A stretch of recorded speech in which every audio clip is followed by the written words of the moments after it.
Bingo. Great. We are here. Wonderful. Oh, do you have headphones? I didn't know I needed headphones. But it's okay. It's okay. I will put it down. How is the voice is coming? Can you do you It's guys hear us? Everybody can hear us. Bizi duyuyor musunuz arkadaşlar? Welcome, Chuck. Thank you so much for accepting our wonderful invitation on these days. Welcome, and it's a pleasure to see your beautiful smiling face. And thanks for having me. Thanks for having me. It's great to see you too. Wonderful to see you. Thank you so much. We are so happy. The all young singers from Turkey, they're gonna learn a lot of stuff from you. We're gonna talk kind of like a chatting, and sometimes I might interrupt you and ask you more questions because I love to ask questions because I love your answers and I love your smiling. And would you like to tell us who is Chuck Hudson? How did it started for opera? Why did you come opera stage director? Would you like to tell us? Sure. I started out as an actor. So when I was young, I was a stage actor, but I was also a competitive gymnast. So I was always, I combined those two things together. I was always the guy that was fencing. I was the guy that would enter with a backflip. I was the guy that would jump off of a platform, that sort of thing. So my love of theater and movement were always together. Yes. I met a man named Marcel Marceau, who is a French mime. He's an amazing person. Yes. And I wound up working with him to focus my studies on human behavior, on the way people move on stage. We'll talk more about him in just a second, but I went from there to directing. I was directing theater. I was directing straight theater, and I had also created kind of a hyper-stylized movement theater company in Seattle, Washington. And I was directing a production of Buchner's Wozzeck. And the people from Seattle Opera came to see it because they said, we've never seen the play before, we only know the opera. And they saw the show and they said, have you ever directed opera before? And I laughed. I said, no, I've never directed opera before. And they said, you have a facility with large groups of people with this stylized sort of presentationalism. Would you like to start directing opera? And it just kind of fell in my lap that way. That was the mid-1990s. And from that point on, my career flipped from theater to opera. And you work with the 12 different companies, like all over the world, and including in the United States, Australia. Would you like to tell us about those? What type of experience do you have? Do you like to work in America, or do you like to work in, I don't know, other part of the world? I love to travel. That's one thing that's great about this job, as you know. Yes. I'm an artist like you are, so I don't run a company of my own where I stay and people come to me. Like the singers, I travel to the different companies. And something that I love about that is meeting different people, experiencing different cultures, experiencing different languages. It only opens your mind as a person as well as an artist. Yes. And then the fact that we are all doing the same art form when we get together.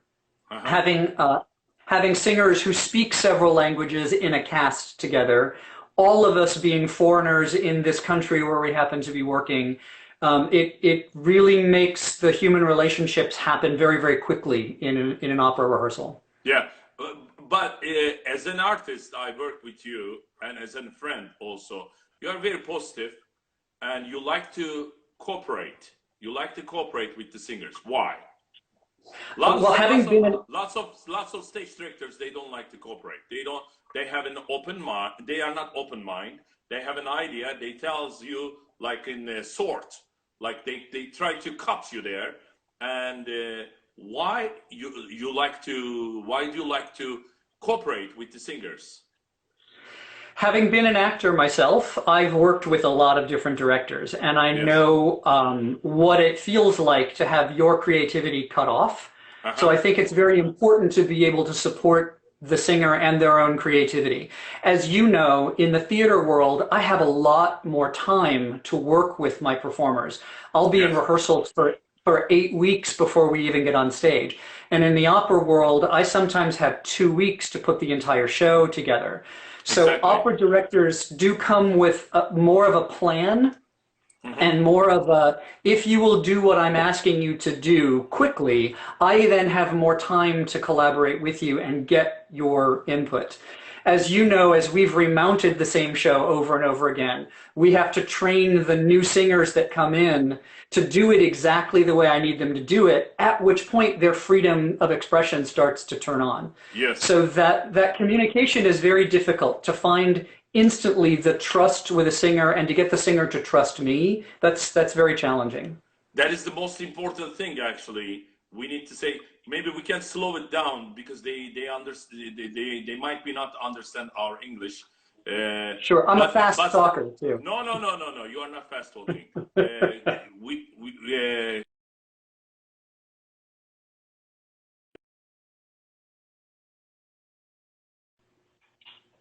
it's Oh, my mistake.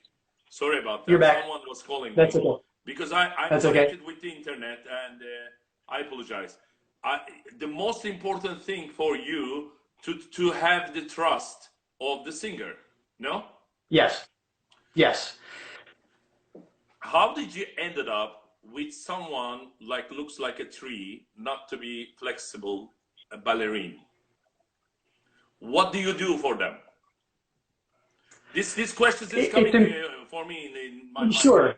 Sorry. Sure. It's important that I come to the rehearsal process with a plan, that Yes. I know what I want to do, Yes. so that the singer doesn't feel like, oh, I'm just coming in and I don't know what I do. Instantly, if I know what I'm doing, the singer relaxes and they're able to trust me instantly. I then observe, I try to look for the strengths in that singer, especially if Mm-hmm. I'm doing something physical. Mm-hmm. I was just working on a production of Ariadne auf Naxos. I was a gymnast. I was a trained commedia artist. So I'm working with singers who are none of those, but Yes. I'm teaching them to do handstands and walkovers and somersaults. And we have to figure out what they feel comfortable and safe doing and then incorporate that into the show. Ultimately, it's going to be the singers on stage, not me. Yeah. So I need them to feel comfortable and confident to do that.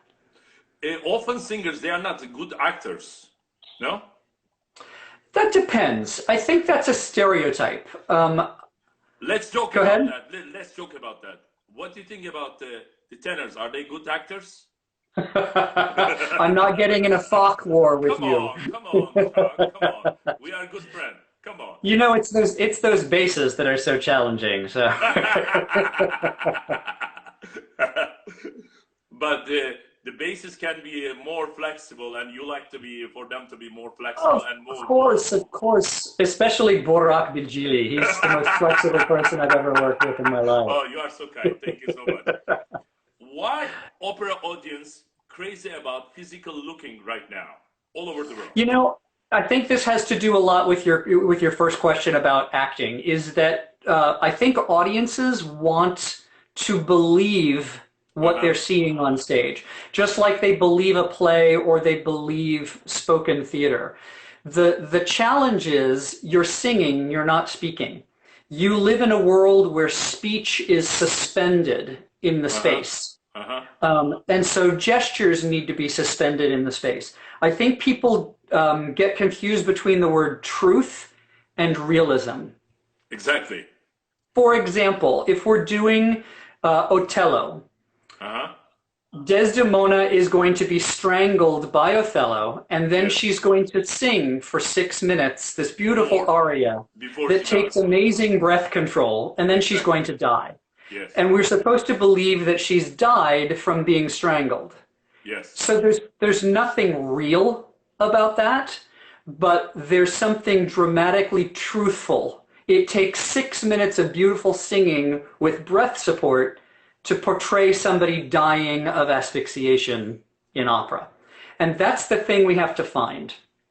I don't care if it's real, I want it to be truthful. And honest. and honest. Yes. Do you believe the singers, do you like singers more honest or more like players? I think there's no difference between the two. I think honesty and truth comes in any style that you're performing on stage. Even if you're doing an opera by Philip Glass, where the only thing you're singing is ah, ah, ah, ah, ah, ah, ah. You have to find something that is Yeah, truthful in a world where that makes sense. yeah.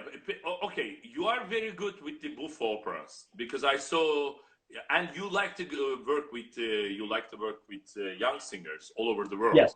Not only in America, not only United States. You went to Santa Fe, Philadelphia Academy of Vocal Arts. You went to Europe, and you went Australia, all over the world. Yes. Okay, where did you? How can I ask? Who are the best singers can accept your ideas? I think every educational system is different. Yes. In the United States, we're taught because there's so much competition. Uh-huh. As an actor, as a sports person, we're taught you need to be the best, so that you need to be prepared and you need to be ready to compete. And that's kind of something that's in the American mindset. Mm-hmm. Um, in Australia, they were less competitive until they wind up coming out of Australia. When they wind up going to Europe or the United States to audition for shows, they suddenly realize the level of competition. So Mm. many of them come back to Australia and then improve their skills.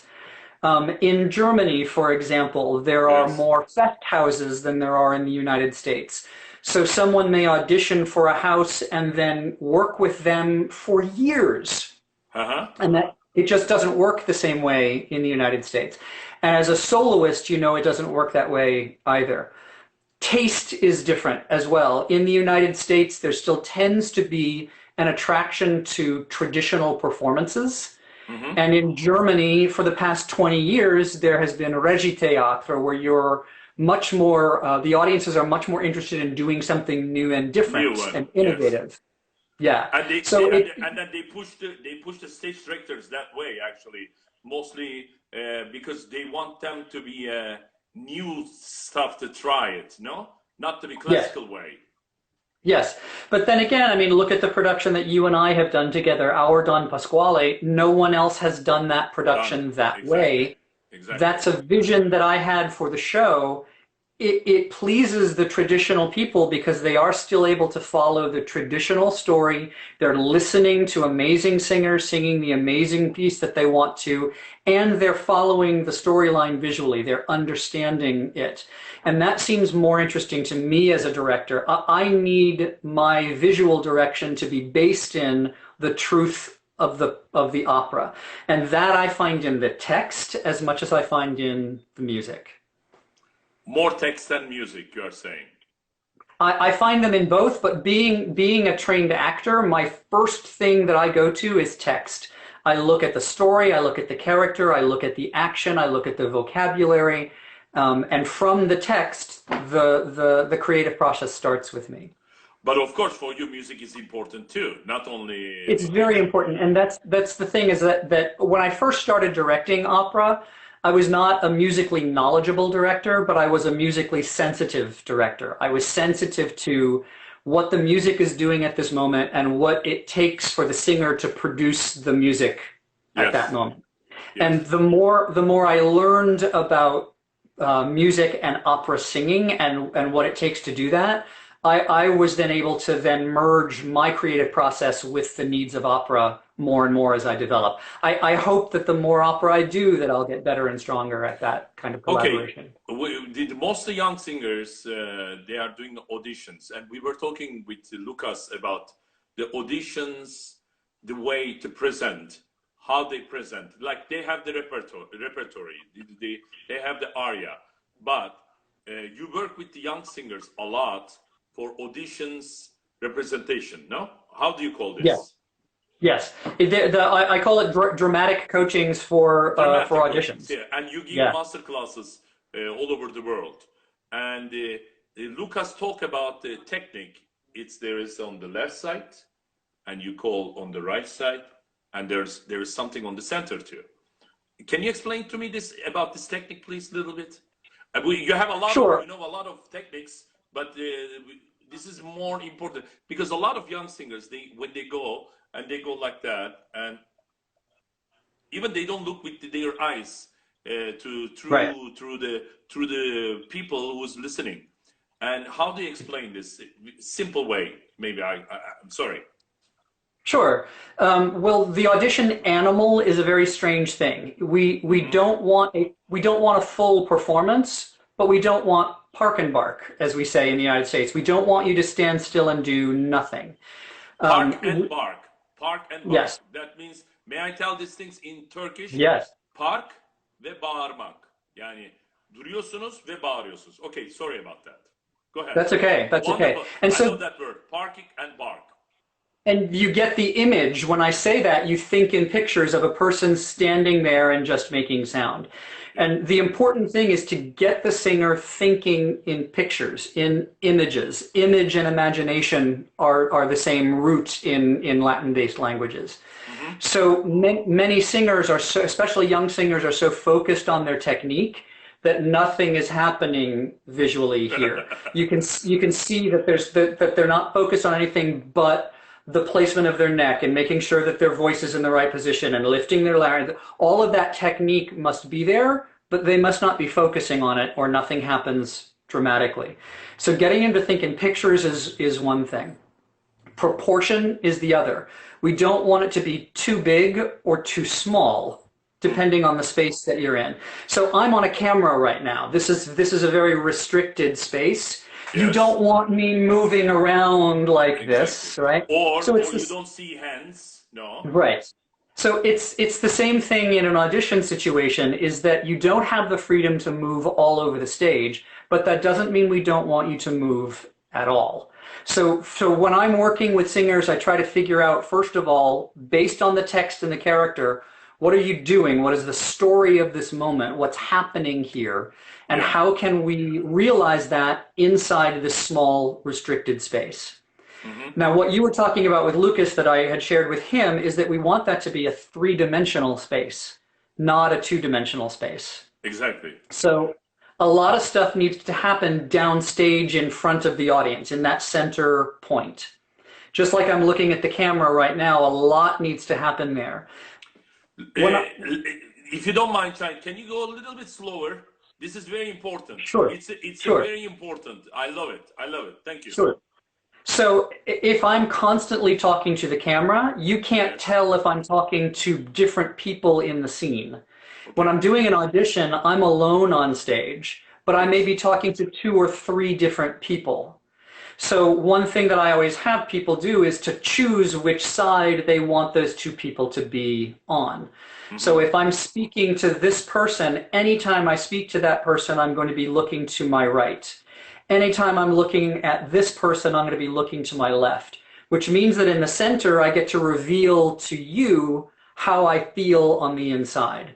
So if I look at this person and I say, stay away, I look at this person and I say, come to me, and I look at you and I say, I'm going to murder both of them in 5 minutes. I get that sense that I've just let the audience in on this direct address, this aside, but it feels truthful in the situation where I spoke to you, I'm speaking to you directly.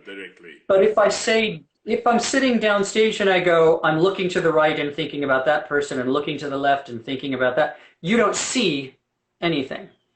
So I need to physically do that in the space. But notice that I only needed to do that with my head right here. Not with the whole body. Exactly. So we want it to be simple, but we want it to be specific. So then if I'm singing Micaela's aria, where she in Carmen, where it's a prayer to God, what is Micaela doing in this moment? Micaela is descending into the darkness of the gypsy camp to confront this demon woman and get her husband back, get this man she loves back. She needs God's help. So every time I talk to God, rather than just talking to the right, I'm going to talk to the right and above.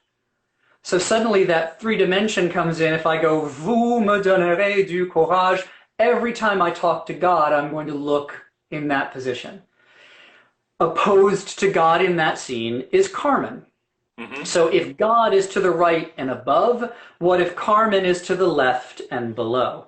And Bizet gives me time to do that in the music. I go, vous me donnerez du courage, vous me protégerez, Seigneur. Then there's time in the music for me to come across, discover Carmen, and say, je vais voir de près cette femme. And the time in the music is the time that it takes for the character to think. It's longer time than it would be if I were speaking, but it's the amount of time I need while I'm singing. And that's what I mean about truth versus reality. Wonderful, wonderful. I love it. I love it.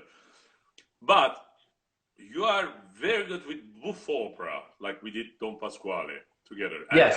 I saw your AVA, L'Elisir d'Amore in AVA, Academy of Vocal Arts, and that was awesome too, wonderful too.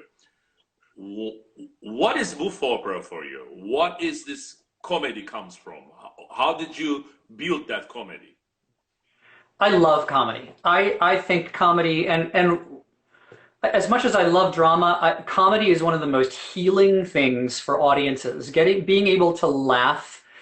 Right now, we're in such a strange situation in the world. It would be marvelous to have as much comedy out there as possible to bring the life back into people. Yes. But comedy is very technical. It's very specific. Comedy comes from timing, which is mathematical.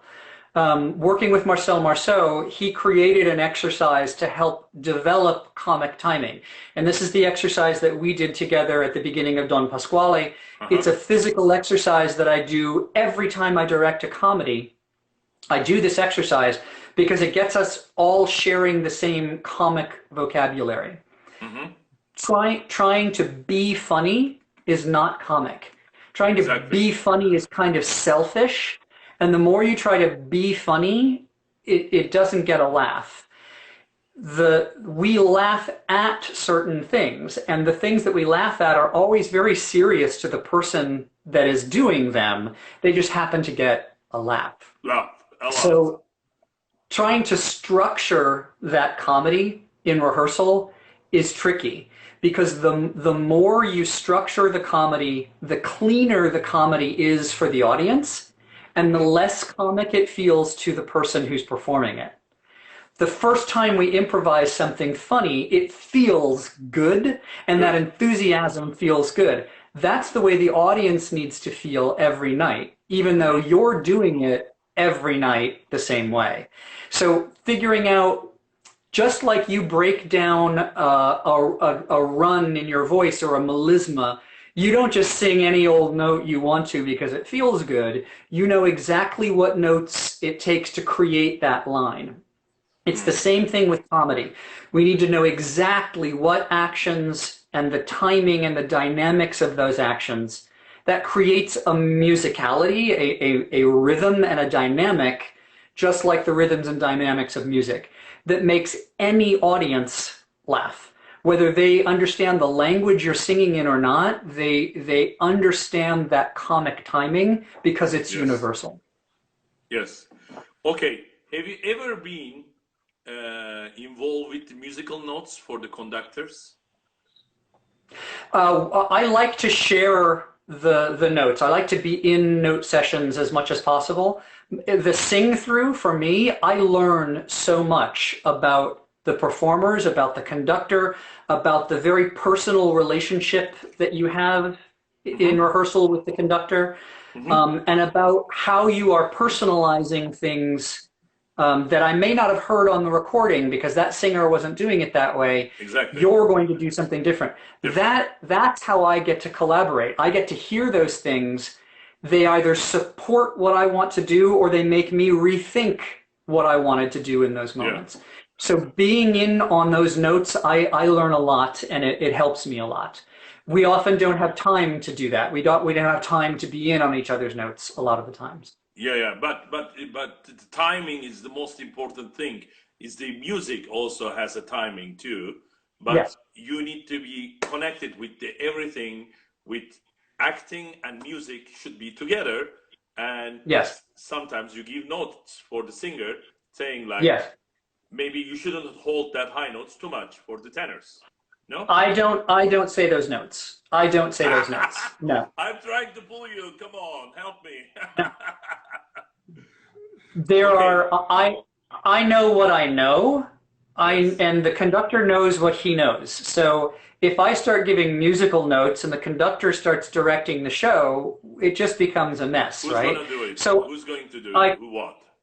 I collaborate with everybody and I go, how do you feel about the tempo right now? Maestro, do you feel I ask questions? And if the maestro and the singer both say, no, I need to hold the note that long, then I need to figure out what I need to change.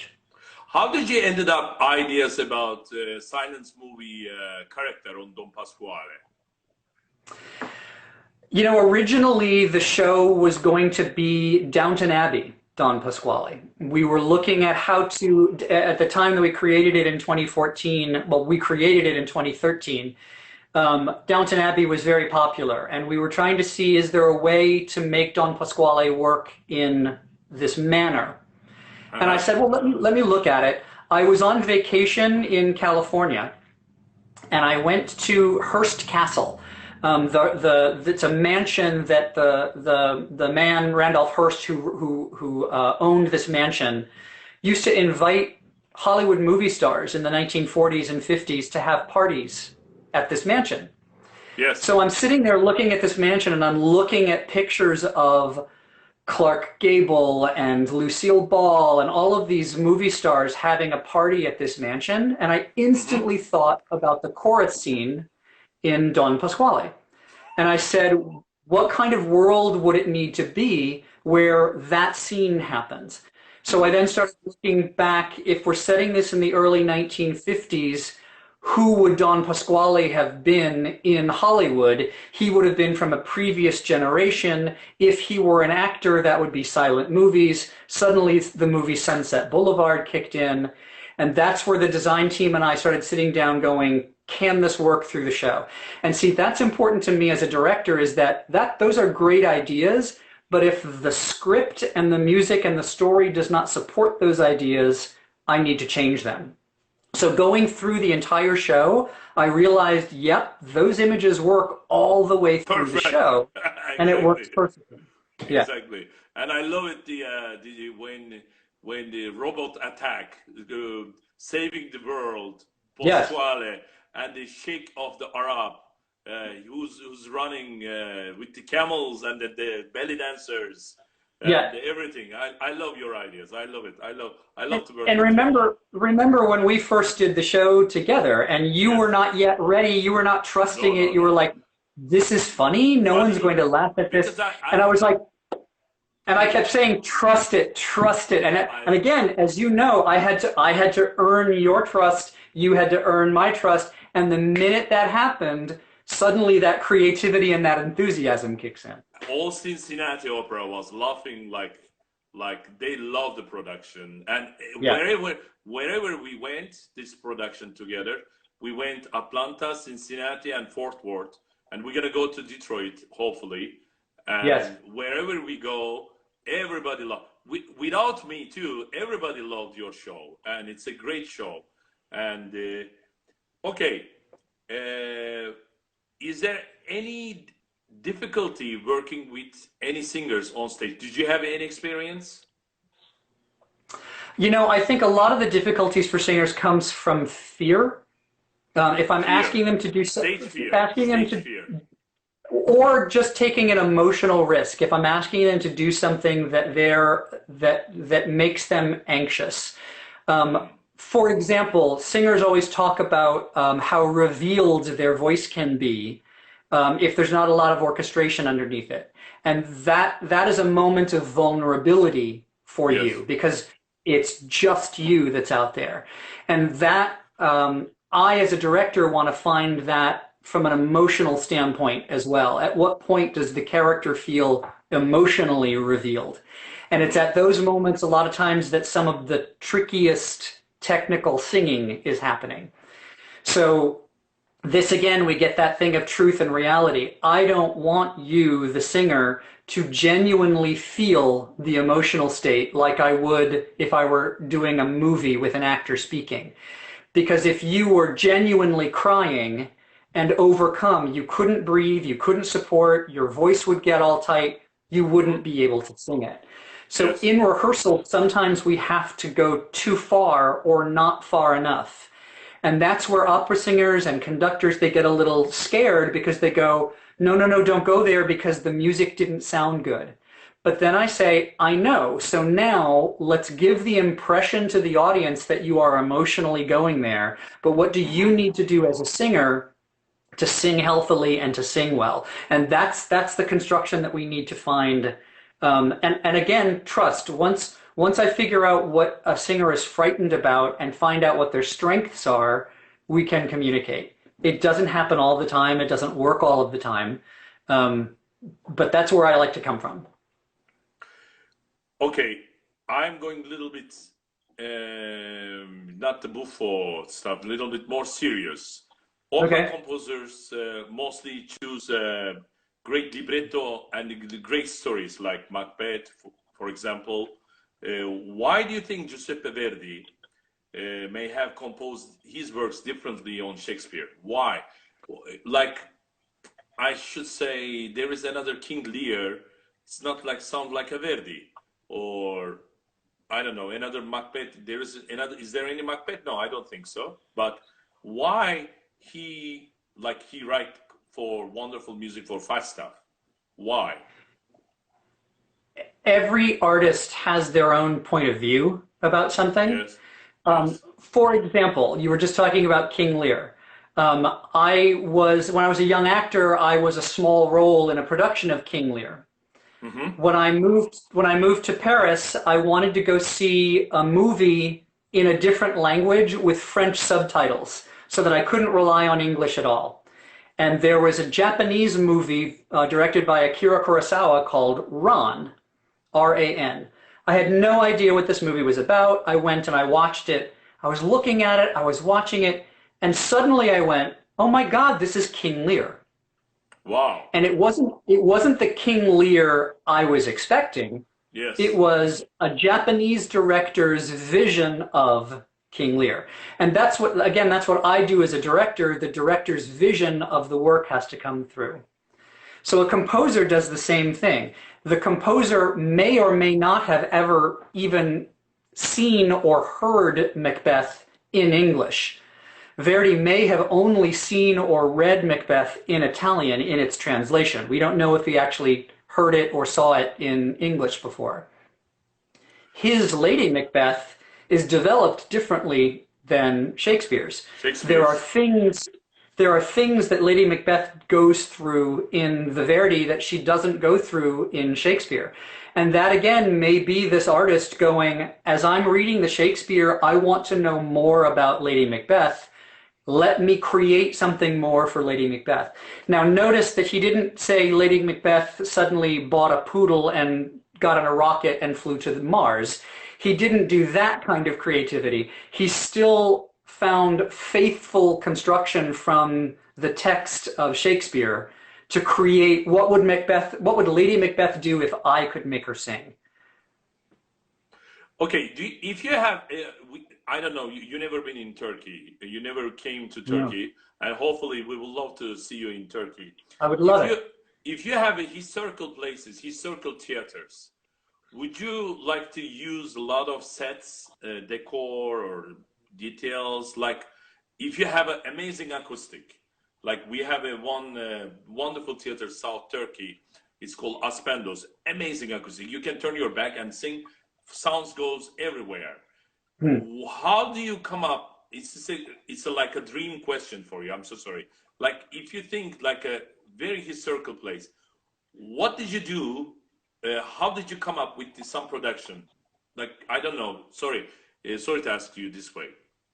So this is you're talking about well, we call it theater in the round. It's a circular theater, right? Exactly, exactly, And the audi exactly, the audience is on all sides. exactly. Not all side. Like almost. Yes, yes, yes. Okay. So in the theater world, we do that a lot. In fact, in Washington, D.C., one of the Shakespeare theaters is a theater in the round. And for actors to learn how expressive their back can be, for example, is very interesting. How to project the speaking voice in a way that it bounces off the set and everyone can hear it. As a director, I have to sit in several different places during rehearsal to Hmm. make sure that everybody can see something. So that even if my back is to the audience and they can't see my face, they get a clear shot to your face and your reactions to what I'm saying, that sort of thing. Hmm. The challenge in opera, and there are a few spaces even in the United States that are thrust theaters where the stage is moved forward and the audience is on three sides, Yes. or a theater in the round. The difficulty comes in how sound comes out of the singing voice different from the speaking voice. Hmm. When we tour musical theaters into spaces like that, the actors have a microphone. So the sound is coming out of speakers and there's no problem about where it's being projected. But if you're actually singing, for example, if I started to speak this way, the sound is traveling to the microphone differently. Yes. So the challenge in opera is, where is the orchestra? Where is the audience? Where is the conductor? Hmm. Because if the singers need to see the conductor from any position, then we need to have cameras and monitors all around Everywhere. that. Yeah. Yes. We don't necessarily need realistic sets. Theater Exactly. in the round has been around. I mean, the first theaters that the Greeks ever created were these amazing, They beautiful didn't have amphitheaters. they didn't have any sets. Yeah, and you can whisper and be heard in the back of the house, like you said, with the I'm acoustics. talking about So this is a Greek theater actually, old Greek theater, antique theater in South mm, Turkey, and I would love you to go there and I come would love there it. and see it. And it's amazing. It's amazing. Go ahead. And Sorry if about that. Go ahead. That's okay. And if you have, for me, it always comes down to the people that are on stage. So if I have a performance space and a person Hmm. who is in a beautiful costume with amazing lights so that the audience can see them and understand them, the set can be simple. Having several layers of platforms, a multi-level set with almost nothing around it, the singer and the lights can create spaces all over the place. And this is again something that I learned from Marcel Marceau, who created three-dimensional worlds on a completely blank stage. He Place. was on a black stage with no levels, all alone. And by the time he finished working, you believed that you were in a public park in Paris and that you could see 15 different people on stage. Have you ever been asked singer to? Sorry. Do you like to stage Shakespeare? You were talking about, I but love it. I was which raised one? on Shakespeare too, so Which one is your favorite? Which one is your favorite? wow. I don't know. I staged a production of The Tempest because I think The Tempest is my favorite Shakespeare play. I staged it twice in the past, and the first time I staged it, I played Caliban. I played the kind of monkey character, the low character, and the clowns that were on me were very acrobatic. So I had them balancing on me, and we were doing backflips and things like that. The next time I staged The Tempest, the man playing Caliban was not an acrobat. So I couldn't do that same thing. I had to rethink the character and the relationships. And that again is something that I love about working with different actors, that they're going to bring different skills to it. I love Shakespeare. His language is so rich, the imagery is so rich. It is presentational like opera is. My segue into opera came from Shakespeare.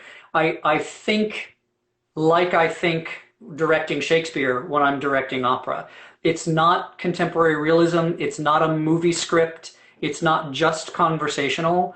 It's Hmm. about dynamics and rhythm and volume and vowels and consonants and imagery and poetry, all of the same things that we value in opera. But the audience doesn't know that. The audience does not know the amount of work that Shakespeare, classical actors or classical singers do to present this and to make it appear and sound easy. Have you ever have experience not the you know when you are doing a lot of timing? You were saying about timing. I'm jumping around. Sorry. Sure. You have a lot of jokes on stage jokes on Don Pasquale. Have you ever said in your mind, "Oh my God, this maybe they are not gonna laugh for this. Oh my God, maybe they are not gonna." You know, have you ever passed this line in your mind? Yes. So this comes from that idea of how scientific the timing is. Yes. When I was a young actor, when I was working with Marcel Marceau, I was on tour with him, and kind of like an opera singer, he had every other evening off because what he did was exhausting. So Exactly. on his nights off, we would get into a theater together, and he would have me improvise. And then he would have me change the style. He would say, make that Greek theater, make that dramatic, make that comic, make that dark comic, make that melodramatic.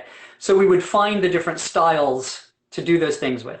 Especially with comedy, he would change the dynamic, the timing, and the moment that the aside happens, the moment that the character shares with the public their inner thoughts.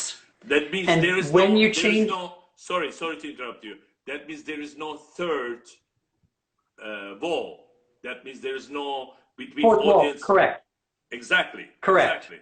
There Yes. is not the So, everything connected with the audience. yes. So changing those things changed the comedy. So a lot of times when I'm creating a comedy, I am not funny at all. I'm sitting in the audience like a doctor, looking at the show and going, "That's not funny. Try Got it. this. That's not funny. Try this. That's funny. Let's keep it." Right? And you have to experiment, and that's what Yes. you need time for. And in the opera rehearsal process, time is so compressed that if I have a singer who is open-minded and willing to take risks and to play and to improvise, those things happen fast, and we Repeat find the that, please. timing together. Repeat that word again. Take what? Risks, Repeat again, please. Take what? risks, take Exactly. risks. Exactly. This is Singers needs to take risks because a lot of them they like to control themselves and hold yes, them not to take a risk. That is the most yes. important thing. Exactly. So in the training of speaking actors, in the first year, we do a Yes. lot of movement work, we do a lot of vocal work, we do a lot of psychology. It is designed to remove the emotional armor that the performer has so that they are honest and available and willing and trusting. We don't do that with singers. Singers often have so much emotional armor put on them. Make Exactly. sure that you sing with your own voice, but you've got to sound like Maria Callas because you're in the same flock as her. But whatever you do, don't imitate Maria Callas. What, how the singers come out of undergrad with a sense of self is amazing to me. So, for example, I work at the Marilla program in San Francisco. It's a very competitive, high-level young artist program. Yes. And by Yes. the time I get those singers, they're amazing singers, but a lot of times they're frightened of taking risks. And the faculty there values taking risks, of saying, I Yes. know that's the way it's supposed to sound like. Let's take a risk because that's where creativity happens. And you know as a performer, when you're on stage with someone who's willing to take a risk, you become hungry Hungry. to work for that Exactly. person. Exactly. I want to do it more. I want to give it Yeah. more. Exactly. Exactly. If you play it safe, it's boring. You might as well listen to a recording at home. Exactly. Don't go to the listen series or watch a DVD. Exactly. Yeah, yeah. Do you like to sing? I sang when I was younger. I was in musicals. I was a tenor, so Yes, I can hear it. you I can can hear you it. can tell. But I never sang the way opera singers sing. I did not sing amplified, so when I was doing musicals, we were using the proper support that you would need to fill the house. But my strengths came more from spoken theater, physical theater, than it did from musicals. I had dance training, but I'm not a dancer. But because I'm a gymnast and I'm a movement specialist, I was cast as a dancer. But I got to a certain level where I would need to stop being an actor and train to be a dancer. And that's where I was like, but I don't want to be a dancer. I want to be an actor who uses their body. So I stopped singing professionally, but I understand what it takes to sing professionally. Oh, it's wonderful to speak with you. And You too. if I ask you two composers, Wagner or Bellini, who do you pick? Wagner or who? Bellini. You know, I don't know enough Bellini. I've listened to Bellini, but I've never actually directed or researched the shows. And again, as a director, I'm attracted to the stories and the characters. I love mythology. I ever since I was a child, I read Greek mythology and Norse mythology, and so the mythology of Wagner I find really attractive. I loved the Arthurian legends when I was a kid, reading about King Arthur and Guinevere. So things like Lohengrin I find attractive. So I would have to answer right now Wagner, just because of the storylines and the characters, not necessarily anything musical. But Wagner crazy about Bellini. Why I was asking you questions like go through, because Wagner never say sing loud. He said sing like a bel canto. Don't sing like bel canto style. And Right. what do you recommend? Like three things, most important things for beginner singers. Three things. First of all, physical exercise. They need to start doing some sort of movement training, and that doesn't necessarily have to be dance, but dance is a great Mm-hmm. place to start because you might dance on stage.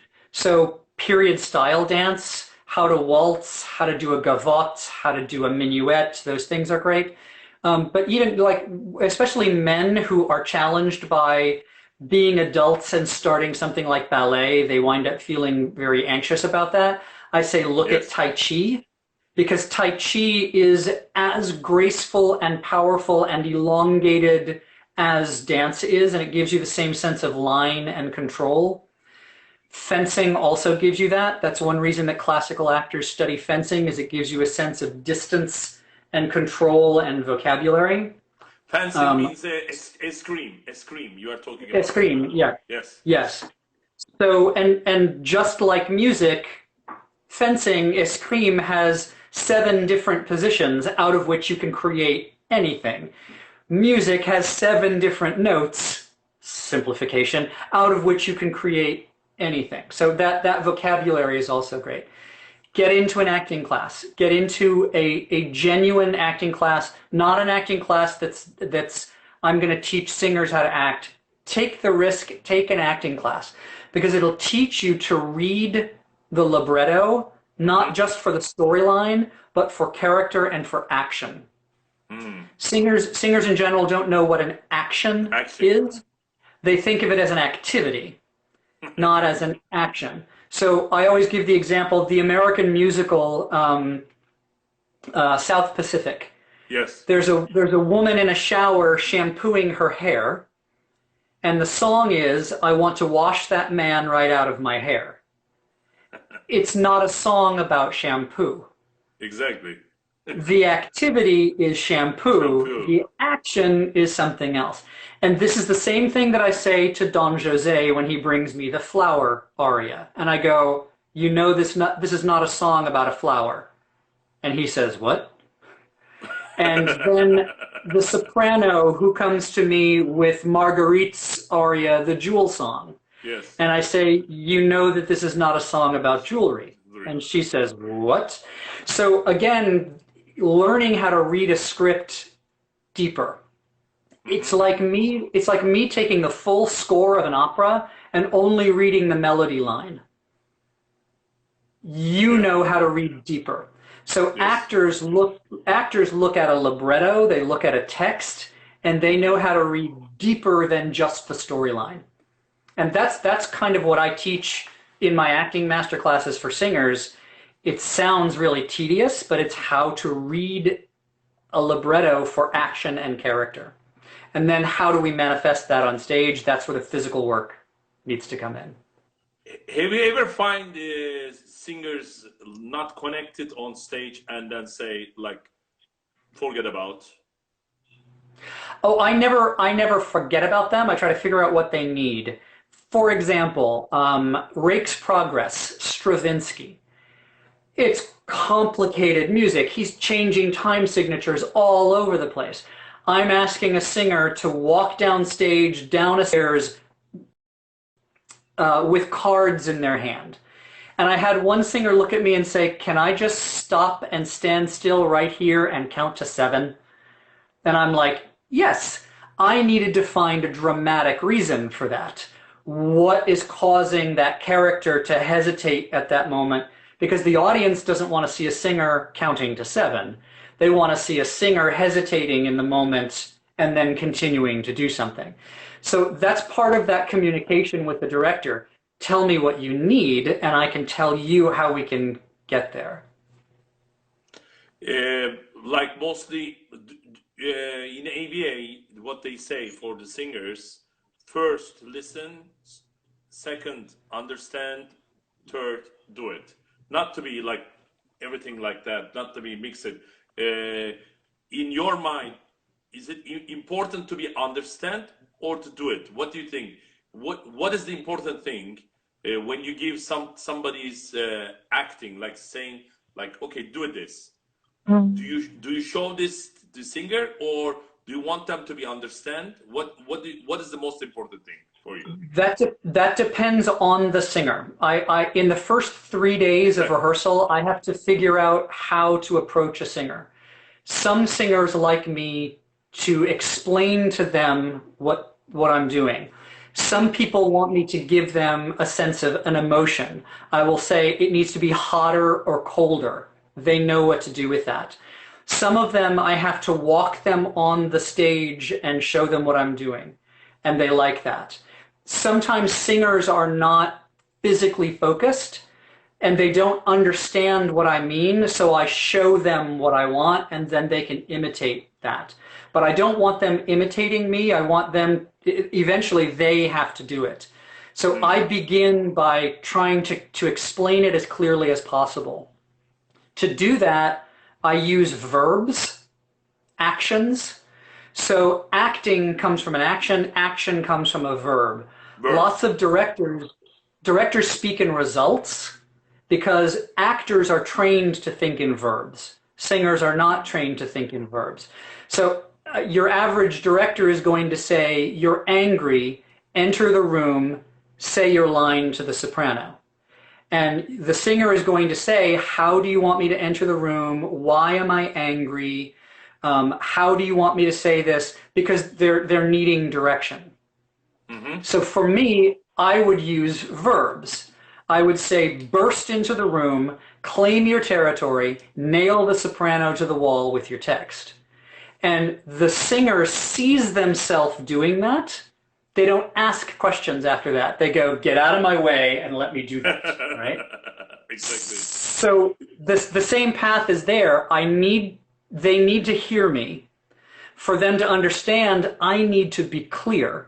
And for me to be clear, I need them to be thinking in pictures of things that they can do.